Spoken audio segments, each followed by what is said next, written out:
बघा, सर्वांना नमस्कार. माझं नाव दीपक पाटील. मी सध्या महाराष्ट्रातील लोकमान्य टिळक मुंबई येथे लोकमान्य टिळक वैद्यकीय महाविद्यालय LTMMC and Sion hospital Mumbai येथे सेकंड इयरचा MBBSचा स्टुडंट आहे. आणि मला नीट 2024 मध्ये नीट 2024 मध्ये माझा स्कोर 675 होता आणि रँक माझी 11,000 असा रँक होता माझा. हा, बोल सौरभ.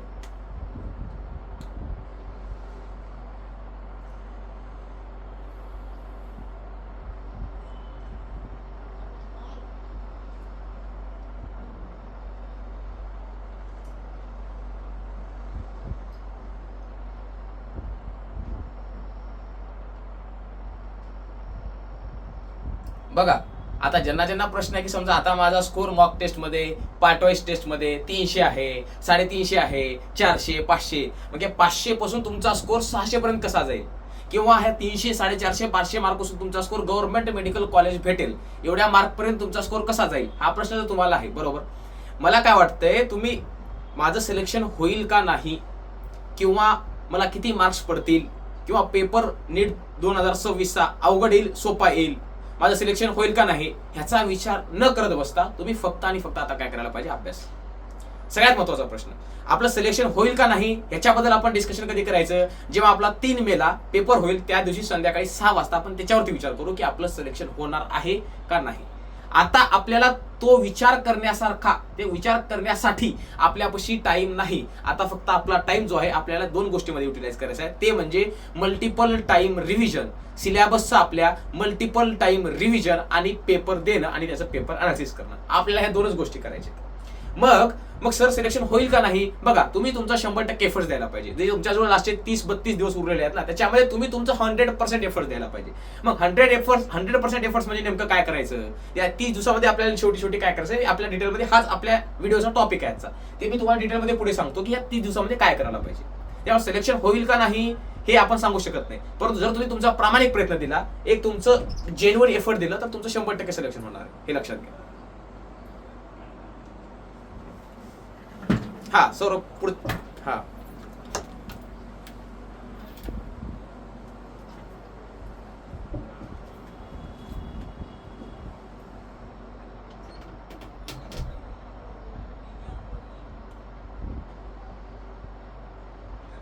जबरदस्त क्वेश्चन सौरभ, आणि 100% हा प्रश्न तुम्हाला पडतो, मला पण पडला होता. बघा, स्कोर वाढतो का नाही, 100% स्कोर तुमचा वाढतो. बघा, माझा स्कोर मॉक टेस्ट मध्ये किंवा शेवटच्या मार्च एप्रिल महिन्यामध्ये माझा स्कोर किती यायचा, 500, 550 होता माझा स्कोर. ऍव्हरेज तर केलं किती होता, 550, 570, 580 माझा ऍव्हरेज स्कोर होता लास्ट एप्रिल मंथ मध्ये. परंतु जेव्हा मी नीटचा पेपर दिला, नीट मध्ये मला 675 मार्क्स पडले, म्हणजे जवळपास 580, 560 वरून माझा स्कोर जवळपास 100 ते 120 मार्काचा स्कोर इन्क्रीज झाला. जर तुम्ही, मग कधी वाढेल स्कोर तुमचा, फक्त पेपर दिलो तर वाढेल का, नाही. पेपर दिल्यानंतर तुम्ही रेग्युलर अनालिसिस करायला पाहिजे. जर तुम्ही शेवटचा 1 महिना कंप्लीट डेली पेपर दिले, त्या पेपरचं अनालिसिस केले आणि मल्टिपल टाइम रिव्हिजन केले, तर तुमच्या मॉक पेक्षा तुमचा स्कोर 50-100 मार्काने तुमचा 100% इन्क्रीज होतो.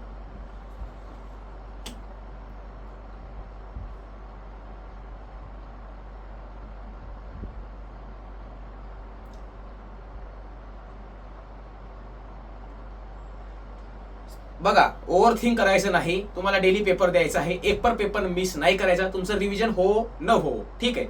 आज एखादी टेस्ट आहे, त्याचं तुमचं सिलेबस आलेला आहे, त्या सिलेबस तुमचा 50% सिलेबस रिव्हिजन झालेला आहे, 50% तुमचा सिलेबस रिव्हिजन झालेला नाही, तरी सुद्धा तुम्हाला टेस्ट मिस करायची नाही, ती टेस्ट तुम्हाला द्यायची आहे.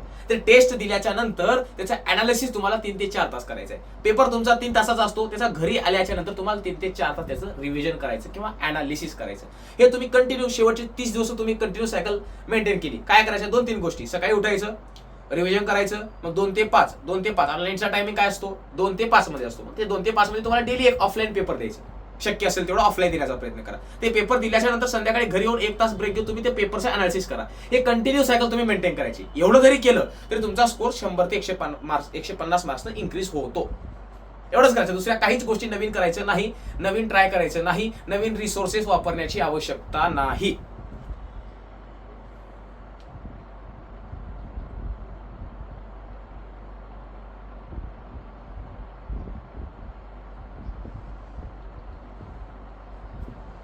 नाही, बघा, हे बघा, तुम्ही मॅक्सिमम सिलेबस संपवण्याचा ट्राय करा. समजलं का? एंडिंग पर्यंत तुम्ही सिलेबस करू शकता, बट तुम्हाला रिव्हिजन पण मल्टिपल टाइम करायचं हे लक्षात ठेवा. त्याच्यामुळे मल्टिपल टाइम रिव्हिजनची सायकल तुमची कंटिन्यू राहायला पाहिजे आणि सिलेबस पण सगळं संपवण्याचा ट्राय करा. काय सांगता येते, जो सिलेबस ठीक आहे, एखादे चॅप्टर आहे त्याच्यामध्ये तुम्ही सोपं केलं, जो सोपा टॉपिक वरच क्वेश्चन आला तर ठीक आहे, तुम्ही हार्डच्या नादामध्ये तुम्ही सोपं पण करणार नाही, बट त्या सोप्यावर क्वेश्चन आला तर तुमचा तो सॉल्व्ह झाला पाहिजे हे लक्षात घ्या. त्याच्यामुळं सगळंच करण्याचा प्रयत्न करावा, कारण क्वेश्चन कुठून येणार हे आपल्याला माहित नसते.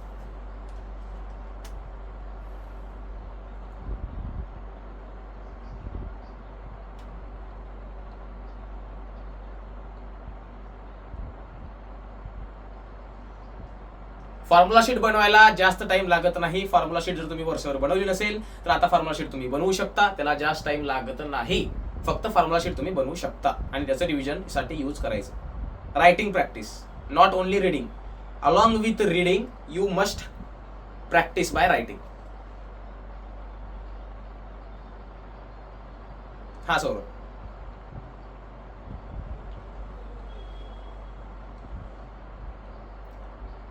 हे बघा सगळ्यात महत्वाचं, तुम्हाला डेली तुम्हाला 15 ते 16 तास अभ्यास करायचा आहे. 15 ते 16 तास.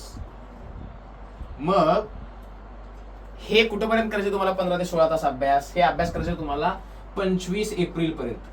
25 एप्रिल पर्यंत ठीक आहे.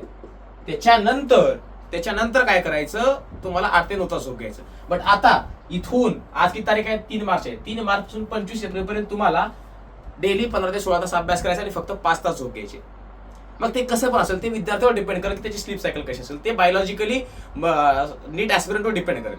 परंतु तुम्हाला नंबर ऑफ आवर्स एवढे अभ्यास करायचा आहे 25 एप्रिल पर्यंत. मग 25 एप्रिल झाल्याच्या नंतर तुम्ही 8 तास झोप घ्यायची, नंतरचा तुम्ही अभ्यासासाठी टाइम युटिलाइज करू शकता.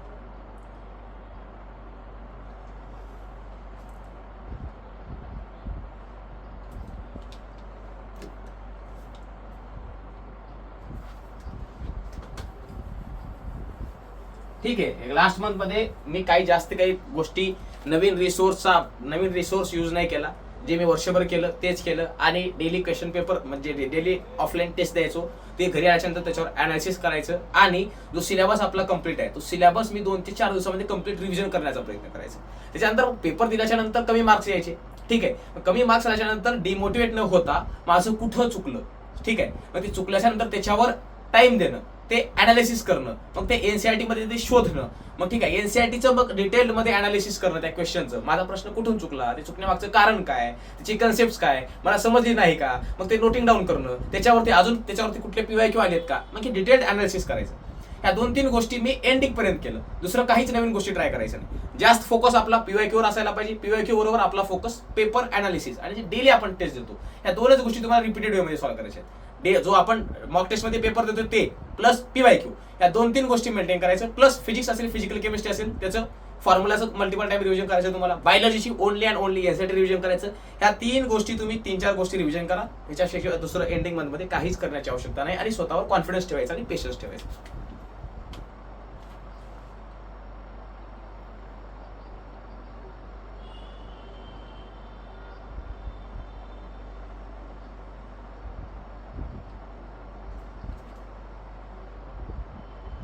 नाही बघा, जर तुम्ही कंप्लीट वर्षभर काहीच बायोलॉजीचा अभ्यास केला नाही आणि फक्त एंडिंगच्या मंथ मध्ये तुम्ही बायोलॉजी करतो म्हणताय, हे पॉसिबल नाही, होत नाही. हा, जर तुमचं बायोलॉजी झालेलं आहे पण तुम्ही रिव्हिजन करण्यासाठी एंडिंग मंथ चूज करताय, ते स्ट्रॅटेजी योग्य आहे. कारण बायोलॉजीचा अभ्यास तुम्ही एंडिंग मंथ मध्ये केलो, परीक्षेच्या समोर केलो तर ते इफेक्टिव्ह असेल. ठीक आहे, तुम्हाला एक्झाम मध्ये रिमेंबरिंग साठी ते सोपं जाणार आहे नक्कीच. कारण फिजिक्स केमिस्ट्री तुम्ही वर्षभर, फिजिक्स केमिस्ट्री म्हणजे मॅथ सारखं आहे. ठीक आहे, तुम्हाला जर तो मॅथचा फॉर्म्युला समजला, त्याचं डेरिव्हेशन समजलं, तर तुम्ही ते लक्षात ठेवू शकता, तेवढा प्रॉब्लेम जाणार आहे. पण बायोलॉजी असा सब्जेक्ट आहे की तो लक्षात ठेवणार आहे. त्याच्यामुळे एंडिंगच्या मध्ये बायोलॉजी करतो तर ते स्ट्रॅटेजी योग्य आहे. परंतु फक्त एंडिंगच्याच मध्ये कव्हर होईल, वर्षभर तुम्ही काही केलं नाही तर ते कव्हर करणं होत नाही. आणि तुम्ही एंडिंगच्या मध्ये कम्प्लीट तुम्ही फिजिक्स केमिस्ट्रीला इग्नोर करताय, तसं पण चालत नाही. जास्त टाइम तुम्ही बायोलॉजीसाठी देऊ शकता, परंतु फिजिक्स केमिस्ट्रीला कम्प्लीट इग्नोर केलं तर मार्क्स नाही पडत, कॉन्फिडन्स नाही बिल्डअप होतो एक्झाम मध्ये. तुम्ही तेवढ्या कॉन्फिडन्सली तो क्वेश्चन एक्झाम मध्ये सॉल्व्ह नाही करू शकणार फिजिक्स केमिस्ट्री, हे लक्षात ठेवा.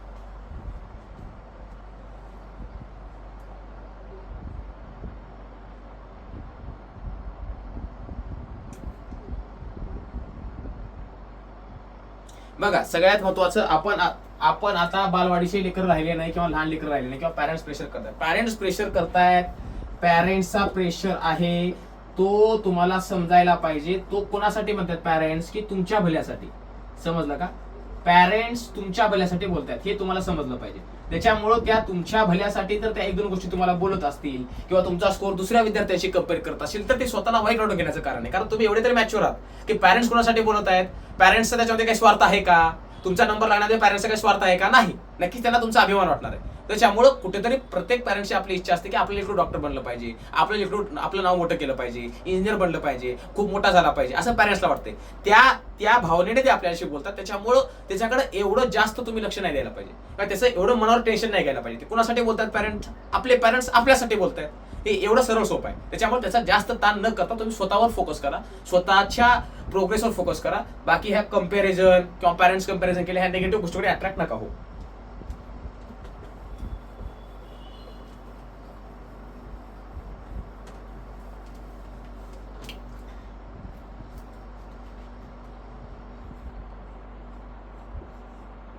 ऑइली फूड तुम्ही टाळा, ठीक आहे. ऑइली फूड, त्याच्यानंतर मसालेदार पदार्थ तुम्ही 100% टाळायला पाहिजे. एंडिंग डेज मध्ये खायला नाही पाहिजे. किंवा तुम्ही जेवण करते वेळेस एक 5 to 6 टाइम मध्ये, 5 ते 6 टाइम मध्ये जेवायला पाहिजे. एकदाच जेवायचं नाही. 5 to 6 टाइम जेवण म्हणू शकतो आपण. ह्या 2-3 गोष्टी मेंटेन करा. त्याच्यानंतर आता उन्हाळ्याचे दिवस आहेत, त्याच्यामध्ये तुम्ही फ्रुट्स ट्राय करू शकता. फ्रुट्स, ठीक आहे. बी हायड्रेटेड राहण्याचा प्रयत्न करा. जास्तीत जास्त पाणी पीत चला अभ्यास करते वेळेस. या 2-3 गोष्टीची काळजी घ्या. असं काही ह्याच्याशिवाय तर काही विशेष आपल्याला काही करण्याची आवश्यकता नाही. जे आपलं इंडियन आहे ते आपण चालू ठेवायचं.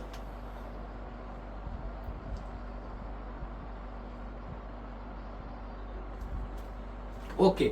बघा निगेटिव्ह थॉट्स प्रत्येकाच्या डोक्यामध्ये येतात, ठीक आहे. नीटची एक्झाम आहे, आपल्या करिअरचा प्रश्न आहे, त्याच्यामुळे प्रत्येकाच्या डोक्यामध्ये निगेटिव्ह थॉट्स येतात. आपण त्यांना कम्प्लिटली डिमिनिश नाही करू शकत, ठीक आहे. ते येणार, फक्त आपण त्या निगेटिव्ह थॉट्सला कमी करू शकतो. मग ते कमी कसं करायचं? बघा तुम्ही 5 ते 6 तास अभ्यास केला कंटिन्यू, 5 ते 6 तास कंटिन्यू अभ्यास केला. त्याच्यानंतर काय करायचं? एक 10 ते 15 मिनिटाचा ब्रेक घ्यायचा. मग सर ते 10 ते 15 मिनिटामध्ये काय करायला पाहिजे? मग ते 10 ते 15 मिनिटामध्ये तुम्ही कुठतरी एक देवाचं मंदिर आहे समजा, तुम्ही ज्या कुठल्या देवाला मानता, हिंदू, मुस्लिम, शीख, जैन, तुम्ही कुठल्या धर्माचे असत नाही, ते 10 ते 15 मिनिट तुम्ही तिथं एका मंदिरात जाऊन तुम्ही बसायला पाहिजे, शांत एकटे, ठीक आहे. तिथे जाऊन तुमच्या कुठलाही ज्या देवाला तुम्ही मानता त्या देवाच्या पाशी जाऊन तुम्ही प्रार्थना करायला पाहिजे. मग ह्या 10 ते 15 मिनिटामध्ये काय होते? तुमची एनर्जी रिस्टोर असते, म्हणजे मेंटेन असते, ठीक आहे. समजलं का? तुमचा ब्रेन फ्रेश होतो, रिफ्रेश होतो. त्याच्यामुळे असे 10 ते 15 मिनिट तुम्ही जाऊ शकता. किंवा एका नेचर, एक बगीचा असेल समजा तुमच्या राहण्याच्या ठिकाणी, तिथं तुम्ही जाऊ शकता. बाल्कनीमध्ये थोडं 10 ते 15 मिनिट टाइम स्पेंड करू शकता. तिथं काहीच अभ्यास करायचा नाही, कुठलाच विचार करायचा नाही, शांत जाऊन एकाग्रचित्तेने तुम्ही कॉफी घेत, चहा घेत तुम्ही थांबू शकता. असं केल्याने काय होते? तुमची एनर्जी मेंटेन राहते आणि ब्रेन रिफ्रेश राहतो.